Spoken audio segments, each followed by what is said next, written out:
Hey, it's Pastor David. It's time for my Thursday at 3 update.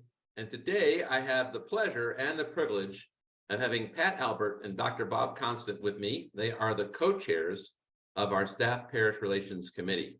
Welcome, Dr. Bob. Welcome, Pat. Thank you for joining me today. So our Staff Parish Relations Committee is a significant ministry team in our church. It covers a lot of ground. Pat, could you tell us a little bit about what the Staff Parish Relation Committee does? I sure can, David. The Staff Parish Committee is the liaison to the church staff, and as part of that, some of our roles and responsibilities include pastoral appointments, developing staff, hiring staff, church organization, conflict resolution, and also working through different benefits that we offer to the staff. Just a very narrow window there. I'm sure there's never conflict in the church, so that one doesn't apply. And I'm sure you just get that day or two all done for the year, right? That's right. It's a very simple, very easy job. Anybody that would like to join us, please let us know. It's a broad job. We have 140 employees at our church, full-time, part-time. About 140, half of that, about 70 are teachers at our two preschools. And the other 70 would be not only ministry directors and pastors, administrative staff, but Marcy singers and dance studio instructors and so forth, nursery workers. And so it's a pretty big team. It's much bigger than most people realize. Helping develop the process and helping to onboard them and train, not to mention pastoral appointments, is a very big job. And so I'm very grateful for that. Dr. Bob, tell us a little bit about some of the values that you bring as a team that you try to live out in guiding this ministry. Well, I think that our group understands that as part of our fundamental mission to make disciples of Christ for the transformation of the world, that requires significant leadership, people who are leaders in the Christian walk, and this is not only clergy but lay leadership, and some of that lay leadership is staff who support the laity and also support the clergy in trying to help complete that mission. And our function and our value is to try to globally help the staff in any way that we can to keep them healthy, support them in their basic efforts to help the church provide for that mission. Yeah, I appreciate that. I definitely have tended to understand staff and lay leaders and the shared leadership is kind of like the government, executive branch and legislative. And one is kind of setting the policies and process, the other is helping to guide and set vision, and they have to work together. You can't have one without the other to be whole and functioning. We've seen the disaster that can bring in our own government. And so helping to make that part of leadership whole and function. We have a nominations team that works with the other half of leadership. This part works with this half of the leadership. So I'm grateful for that. And now I know that one of the biggest pieces this year so far that has occupied a lot of our time has been healthcare.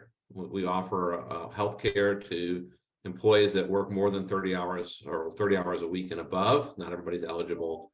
And we offer life and disability, and then they have the option for vision and dental.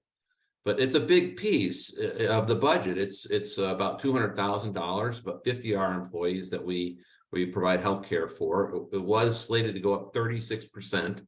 And so this is a big issue. Pat, why would we want to invest ourselves in this? Why is it important to offer health insurance to eligible employees? Well, for some, it's part of their overall package when so to be competitive, to be able to hire new staff. It's a part of their package that's needed. It's a way for us to help people, individuals, and take care of themselves and take care of their family with the right health insurance. Yeah, I can't imagine, really living out our calling as a church without trying to do what's right in that. And so I do appreciate the church's commitment to doing what is right and seeking to do it in a sustainable way, which is sometimes the pinch. And so, Bob, tell us a little bit about some of the challenge that has been in providing health insurance, maybe not just at our church, but in the market. You've been involved with that in your practice. What are some of the things that are happening in that area? Well, again, I think we have to go back to what our intentions are for the employee. We want to have them have appropriate access to healthcare, both in terms of providers and also in terms of prescription benefits. And we are very interested in providing them with the best healthcare that we can afford. We recognize that it's become increasingly difficult in the past 10 years, especially, not only for this church, but for every small employer across all different areas of the economy. Significantly rising healthcare costs have made lower deductible insurance platforms, which previously were the dominant type of insurance platforms, increasingly rare, particularly for employers that have lower numbers of employees.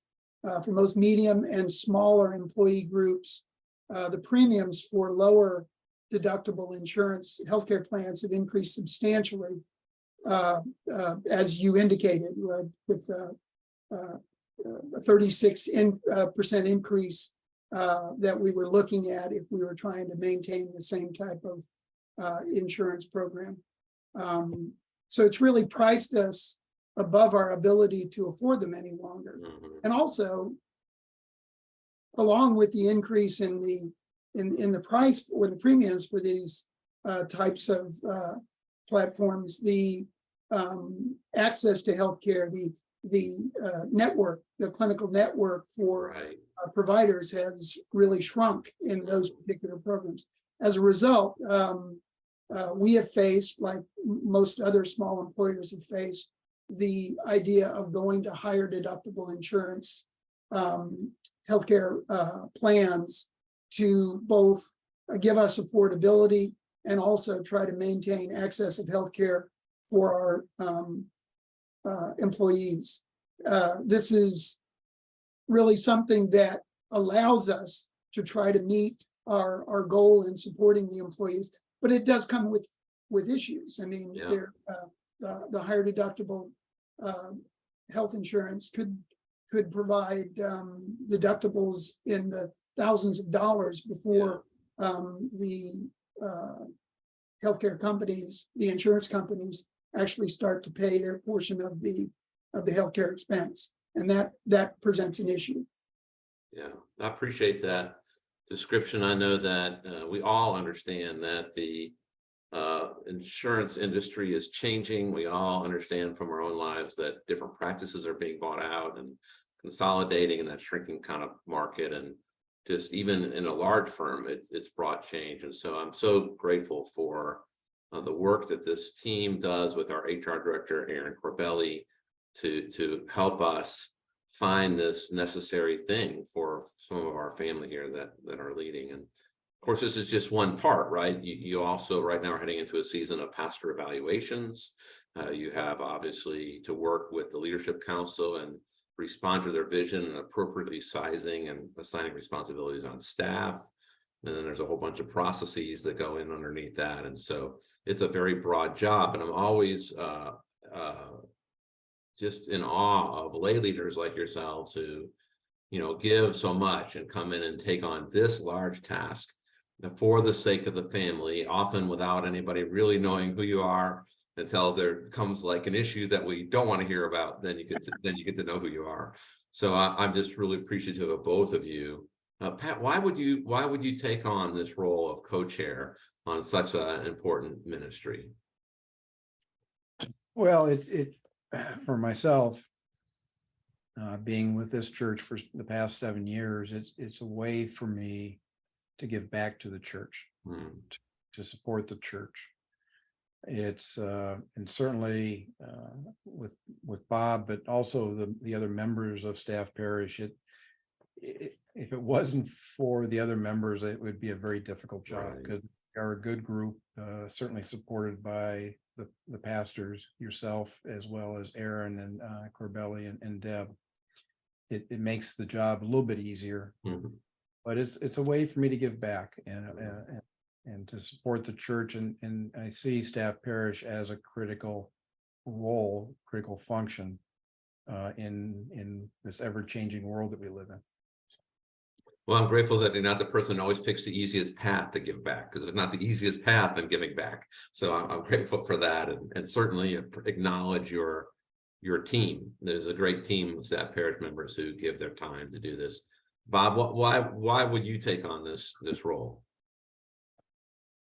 Well, this church means a lot to me. I've been involved in the First United Methodist Church at Winter Park since the early 70s in one way or another. And so I have a long history here. And I've always been interested in lay leadership in the church, but I think particularly, again, in recent times, that has become a real critical issue, not only for this church, but for all churches. And supporting staff is a way to really make a substantial input into providing leadership and supporting our lay leadership and supporting the clergy. And so I think that it's a critical job. It is very time consuming, but it is something that I think is an important element in the overall process of making sure that this church can be the very best that it can be as we go into the future. Yeah, thank you for that. Early 70s, that means that you were able to have church without Zoom and cell phones. That's it happened. I can't exactly remember how it happened, but it happened. Well, you both have something in common. You both have recently made a change in your life. I think retirement is the word. Is there such a thing? What did you retire from? I recently retired in January, and I basically retired from a nearly 40-year practice in medicine. I was an endocrinologist here in Orlando since the late 80s, but I was endocrinologist in the Air Force before that. And so so I've had 3 or 4 months of retirement to start to remold my life. And I always told my patients that retirement is a big step. There's going to be a big change in your life, and it's going to give you the opportunity to kind of reorder things in your life if you want to. And you're going to have time to make decisions about what you think is important and then institute those things. And that can give you a direction to go to for the remainder of your life. And Nancy and I, my wife and I, have always been very involved in this church in terms of giving our prayers, our presence, our gifts, our service, our witness. But really, retirement gives me the opportunity to give more to this church in terms of my presence. And I find that very gratifying. And I'm glad, as difficult as this job is, I'm glad that I've had the opportunity to do it. Thank you. Pat? Yeah, I retired in March from Siemens Energy after a 41-year career in engineering. And for me, retirement is reprioritizing to do those things that I want to do rather than things maybe I have to do. And one of those is giving back to the church, and Staff Parish way to do that. So. Well, gentlemen, I'm grateful for you. I'm grateful for your friendship and for what you do for us on behalf of the family. And I just keep you in my prayers. God bless you for that. Everyone else, will see you at church on Sunday. Take care.